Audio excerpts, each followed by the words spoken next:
Okay, all right. So here we are. So what's the last thing that we did? Yeah, we have now the application for the lodge.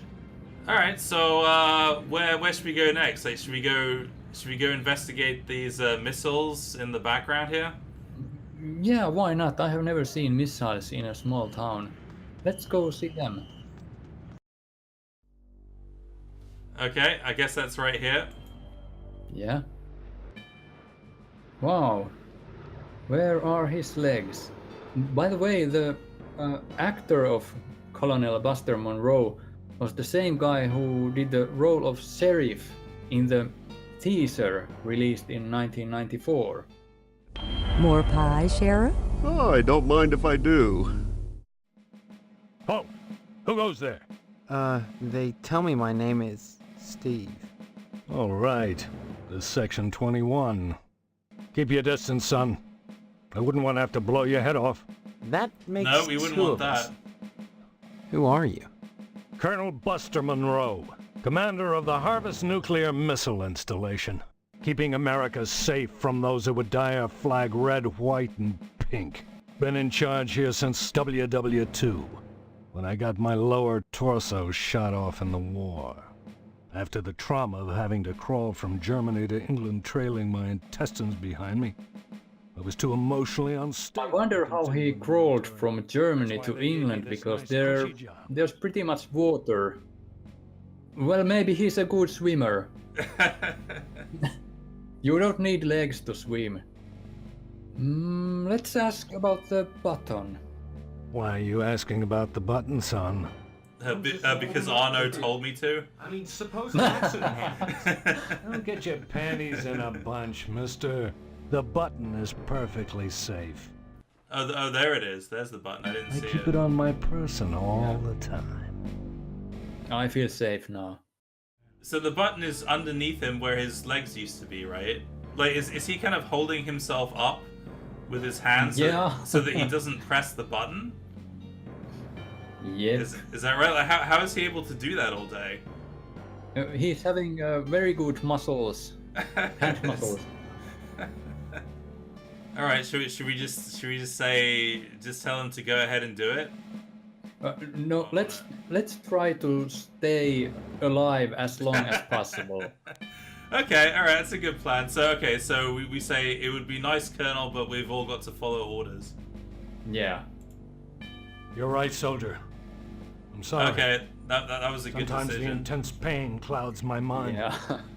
The kookaburras start whispering to me about the pretty It's very mangoes easy to in the die hot when you are trees. having And I a know they can see conversation me. with him. They see all of us. You have to Can't be you hear really them? careful. Chattering with the llamas behind our backs. Wait, what's he They talking want about our now? cornflakes, but they won't take the milk.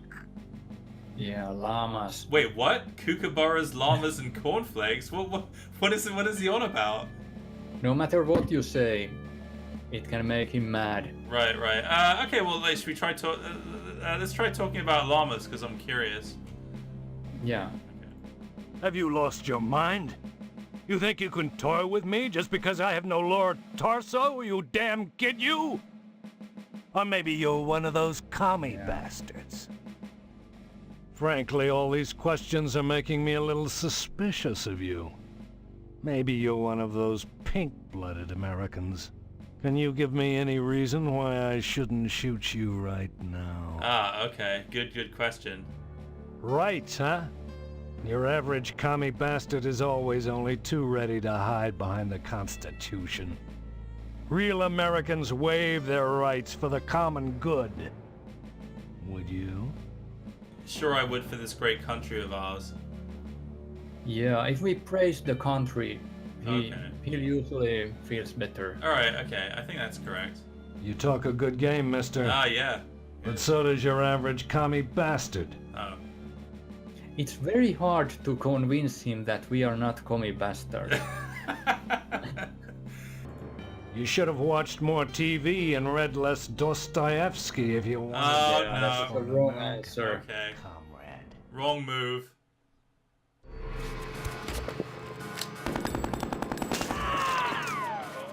So it was a mistake to talk about llamas.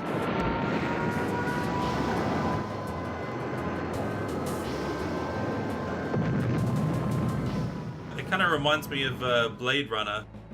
It reminds me of Stanley Kubrick's Space Odyssey.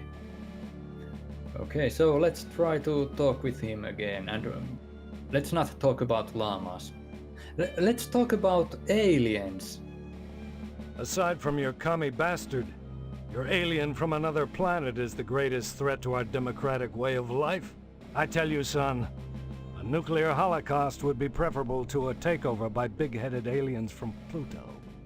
Okay, so what's the deal with aliens? Like, do we actually get to see any aliens in this game, or what? No, they are just talking about aliens, and then there's an alien head on the wall of a barber shop. When he talks about something pink, he makes a reference to firemen who are gay and they have a pink fire truck. We can hear more about that if we want to talk about the firemen.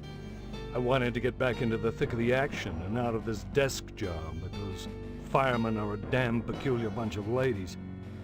I thought they'd object to my lack of a lower body, but they wouldn't let me join the fire department because they said I couldn't draw naked men.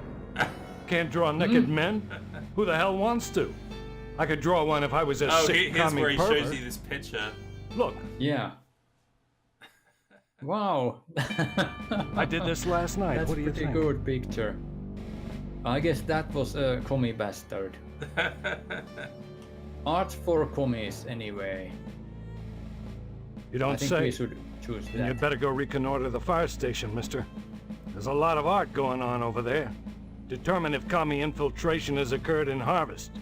And report back here. Okay. Your report could Let's make do the that. difference in what I decide to do. About what, Colonel? Never mind that, son. It's easier if you don't know. Let's move Remember- on. Duck and cover.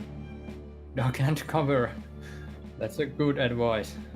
When the commie bastards launch their nuclear missiles, remember to duck and cover. First, you duck, and then you cover. So, let's go meet the firemen. Okay. Yeah, there's the pink fire truck I mentioned. Oh, it's a lovely shade of pink. So what are the firemen doing with their time then? We can see now. Don't bother me, I'm sketching. Oh, look what you made me do! Well, you could say that's offensive. That's so stereotypical. Yeah. But of course it's offensive. This is Harvester. Exactly. Hello, Steve. Welcome to the House of Flame, as we like to call it. Oh, cut it out, Spots, honestly. Once he gets barking, a good piece of meat is the only way to shut him up. Mmm. Meat. There you go, Spot. Don't tell any of the others, but I've secured a bolt of the most divine mauve material. I've hidden it because, well, if any of these Marys got a hold of it, it'd be gone in a jiffy. So I'd rather keep it hush-hush.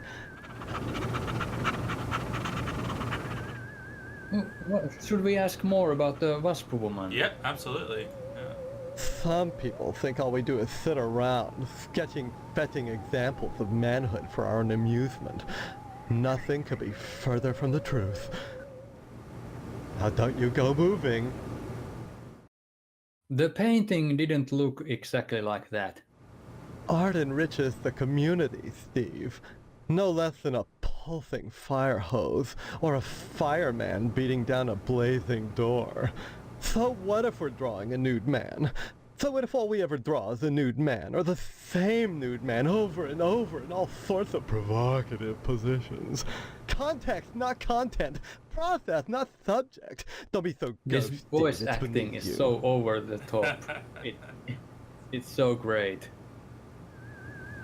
Bye-bye.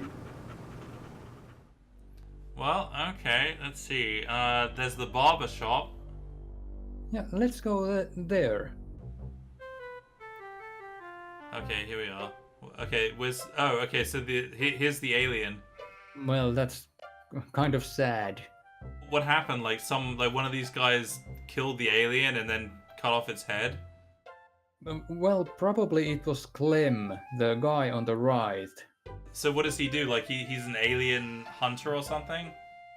Yeah, something like that. He hunts aliens. I've had alien head on my wall 20 years, but since we moved, well, now the alien head is not on the wall anymore.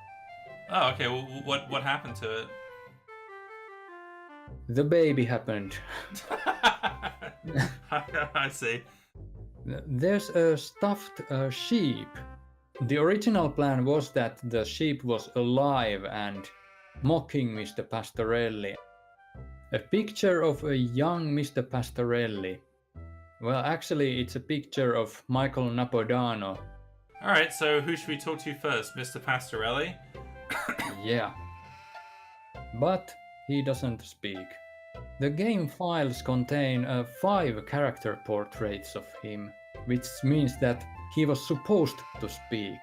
But during the development process of the game, they decided that Mr. Pastorelli is mute. Hello there, youngster. You see them aliens I was telling you about? Well, they came back last night. Cut another crop circle in my south field. How come I never seen none of them saucers, Clam? Them aliens is wily, Pete.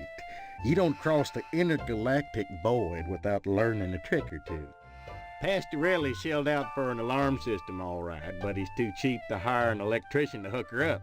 Dang idiot cross-wired it through the fire sprinkler, so now when the alarm goes off, it sets the sprinkler spraying. Sorry, Stephen, but... What's up? I'm sorry, but I'll have to stop now. Remember, duck and cover. Duck.